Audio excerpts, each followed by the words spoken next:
Bonjour et bienvenue. Aujourd'hui, on a sur la table des textes qui parlent d'un concept qu'on croit tous connaître. Le retour sur soi, la repentance. Et on s'imagine tout de suite l'idée de s'excuser pour une erreur, de vouloir effacer une faute. Mais ce qui est vraiment passionnant dans les sources qu'on a explorées, c'est de voir que c'est bien plus profond, bien plus complexe que ça. On va essayer de déconstruire cette idée pour comprendre comment un simple regret peut devenir un véritable chemin de vie. Une ascension en plusieurs étapes, en fait. C'est tout à fait ça. Et je dirais même qu'on se trompe un peu de perspective si on pense uniquement en termes de correction d'erreurs. Les textes nous invitent plutôt à voir ce processus comme une réharmonisation complète de l'individu avec ses principes les plus profonds, avec le divin.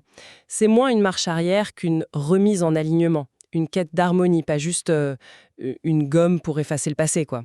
D'accord. Alors, commençons par le début, par la base. C'est quoi ce premier niveau de retour? Les sources insistent bien là-dessus. Ce n'est pas juste se sentir coupable. C'est plus actif que ça. Exactement. Le premier niveau, qu'on pourrait appeler la base du repentir, c'est un mouvement conscient. C'est l'acte de se détourner d'une chose qu'on sait être une transgression. Pour se retourner activement vers ce qui est juste, vers le divin, c'est un vrai pivot. On passe d'une posture d'opposition ou de négligence à une posture d'alignement. Le point clé, c'est vraiment d'abandonner ce qui est désapprouvé, même si notre raison ou les conventions sociales nous diraient que c'est utile, ou profitable, ou agréable. C'est un choix de principe, C'est une décision, donc, pas seulement une émotion. une décision fondamentale. Et dans cette première étape, les textes introduisent une nuance qui est très belle, avec un concept spécifique. C'est un repentir si sincère, si pur, qu'il en devient réparateur. L'idée, c'est qu'il est tellement authentique qu'il ne se contente pas de masquer la faute. Il la répare de l'intérieur, c'est ça? Mieux que ça. Imaginez une poterie précieuse qui se fissure. Un repentir ordinaire, ce serait mettre un point de colle. Ce repentir-là, le repentir nazour, c'est comme la réparer avec de l'or, un peu à la manière du kintsugi japonais. La réparation non seulement solidifie l'objet, mais elle le rend encore plus unique, plus beau et plus fort qu'avant. La faille, l'erreur passée devient une ligne de force, un témoignage de résilience. Ce n'est plus une cicatrice honteuse, mais un embellissement. Ah oui, j'adore cette image. Ça change tout. Le but n'est plus de faire comme si l'erreur n'avait jamais existé, mais de la transcender au point qu'elle devienne une partie intégrante et même admirable de notre histoire. Précisément. Et l'implication, c'est que ce type de retour sur soi devient un exemple silencieux, mais incroyablement puissant pour les autres. Attendez, là on touche à quelque chose de clé. Parce que l'idée d'un repentir universel, c'est simple. Mais les textes, si je comprends bien, nous disent que tout le monde ne vit pas ce retour de la même manière. C'est presque une cartographie de la conscience spirituelle qui est dessinée. C'est exactement ça, une cartographie. Les sources distinguent trois grandes catégories, trois niveaux de sensibilité spirituelle, si on veut. La première, c'est celle des gens du commun, la grande majorité d'entre nous. Pour ce groupe, le retour naît de la prise de conscience d'une faute claire, évidente. C'est un pincement au cœur, un «Ah, là j'ai mal agi». Et ce sentiment est ensuite verbalisé par une demande de pardon. C'est l'étape la plus accessible, la porte d'entrée. D'accord, donc c'est la reconnaissance d'une erreur factuelle. On en ferait une règle, on le regrette, on demande pardon. C'est assez direct. Mais ensuite, Ensuite, on entre dans un univers beaucoup plus subtil avec la deuxième catégorie, celle des initiés. Pour eux, le problème, ce n'est plus seulement les péchés évidents. Leur repentir concerne toute pensée, toute action, même infime, qui rompt ne serait-ce qu'un instant leur conscience de la présence divine. ah, donc ce n'est plus une question de morale, mais une question d'attention, de connexion. C'est un peu comme un musicien de très haut niveau qui entendrait une seule note très légèrement fausse dans une symphonie. Une note que 99% des gens ne remarqueraient même pas, mais pour lui, cette micro-fausse note gâche toute l'harmonie. C'est une excellente analogie. Chaque moment de distraction, chaque petite négligence spirituelle est perçue par eux comme un voile qui vient obscurcir leur vision intérieure. Leur réflexe immédiat n'est pas tant de se dire j'ai fauté, mais de chercher refuge dans la miséricorde pour restaurer cette connexion perdue. La source souligne même qu'une personne qui atteint ce niveau de sincérité est considérée comme si elle n'avait jamais commis la faute en question. Le signe distinctif de cette étape, c'est un remords constant et profond pour le simple fait d'avoir été distrait. Donc on a d'un côté la réparation des erreurs manifestes et de l'autre une vigilance de tous les instants pour ne pas se déconnecter. Ça semble déjà un niveau de conscience incroyable. Mais j'imagine que les textes décrivent un stade encore au-delà de ça, une sorte de sommet de la montagne. Oui, le troisième et dernier niveau, celui de l'élite de l'élite. Et là, leur démarche est encore radicalement différente. Ces personnes, nous disent les textes, vivent dans un état de conscience permanent, où leur cœur ne dort jamais. Pour elles, le retour n'est plus déclenché par une erreur ou une distraction. Mais alors par quoi, s'il n'y a plus de faute à corriger? C'est un mouvement proactif et non plus réactif. Leur retour consiste à extirper de leur être, de leur conscience, de manière continue, tout ce qui n'est pas Dieu. C'est un nettoyage intérieur constant et volontaire. L'objectif n'est plus d'éviter la déconnexion, mais de maintenir un état de fusion totale avec ceux que les écrits appellent la source de toutes les lumières. Ce n'est plus un acte ponctuel, mais un état d'être, une orientation perpétuelle de l'âme vers son essence. Cette idée d'un cœur qui ne dort jamais, ça semble presque surhumain. Est-ce que ce n'est pas un idéal un peu écrasant, voire décourageant pour le commun des mortels? C'est une question légitime, mais je pense que les textes le présentent moins comme un objectif à atteindre sous pression que comme le point d'arrivée naturel d'un long cheminement intérieur. Ce n'est pas une performance, mais un état de grâce qui découle d'une purification complète.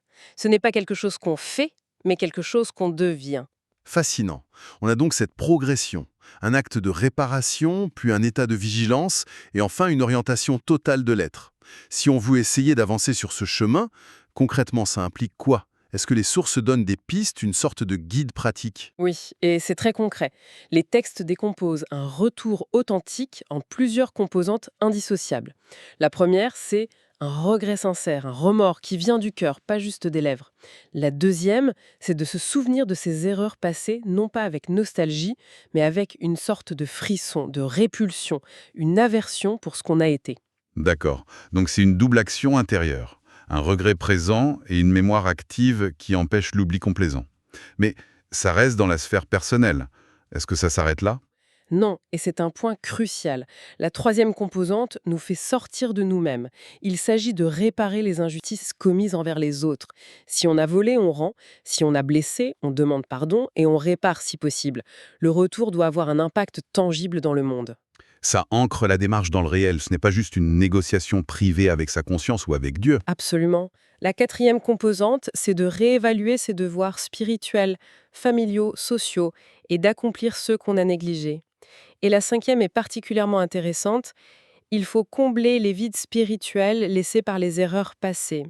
Le temps perdu dans la transgression doit être compensé par un surcroît de dévotion, par des actes d'adoration, notamment, nous dit-on, durant la nuit, dans le silence et l'intimité. C'est une forme de compensation énergétique, en quelque sorte.